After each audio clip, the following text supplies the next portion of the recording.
Thank you, Cian Corla. I'm glad Deputy Coffey and Deputy Lawler are here because I listened to their contributions earlier, and Deputy Lawler, every second sentence was the clowns in... The comedians. You had to say, so let him reply. The comedians, that's fair. It's a debating chamber. That's fair enough. Okay. And you know what? I don't blame you for saying that, because sometimes this place is a bit of a circus. And maybe there are clowns in here, and there's puppet masters and there's puppets. And we all know who the puppet masters and the puppets are. But Deputy Coffey, I was very interested in your own contribution, because you described this tax as a progressive measure.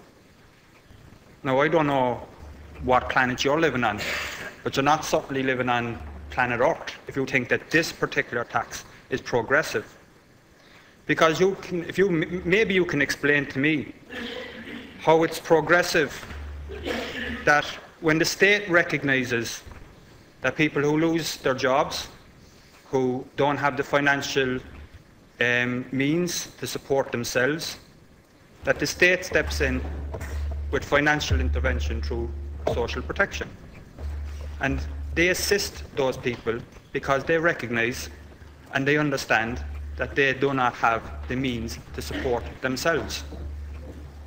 So, on one hand, the state gives to the most vulnerable people in society because it recognises that they, at that current moment in time, are unable to provide for themselves.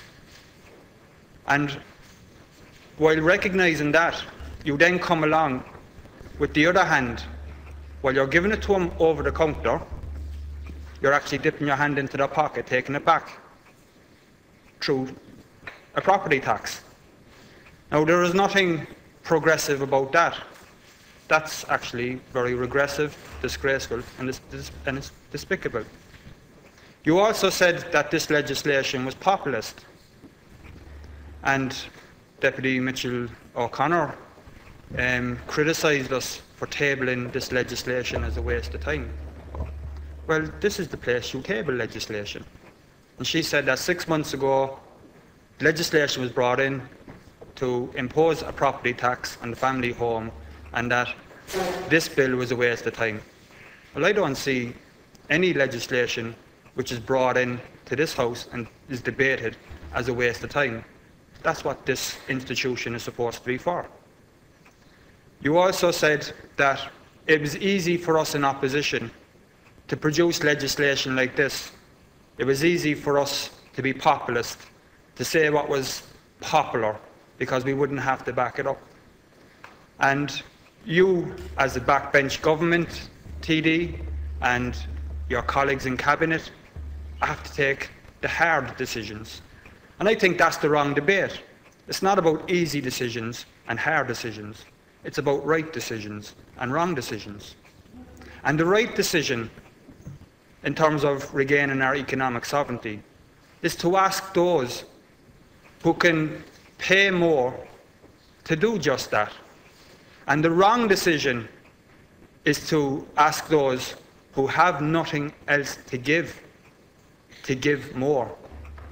And Deputy Collins, in her own contribution, said earlier that 2.5 years ago, when this government came to power, that this state was on the verge of running out of money. And thankfully, according to her, through the initiatives and the policies and the legislation that this government has brought in, that the state itself is now in a better financial position. What she failed to say is that every single week, every single month, families right across this state are indeed running out of money. It's not something that, may happen or will happen. It does happen. We saw a report published today in terms of our education sector, where 20% of our children are going to school hungry. That is the reality. So there's nothing progressive about this taxation. There is nothing easy about tabling legislation to repeal it. This particular measure is regressive, and the legislation to repeal it is the right thing to do.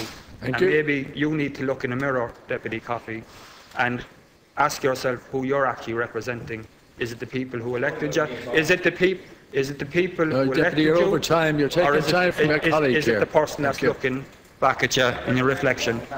Deputy.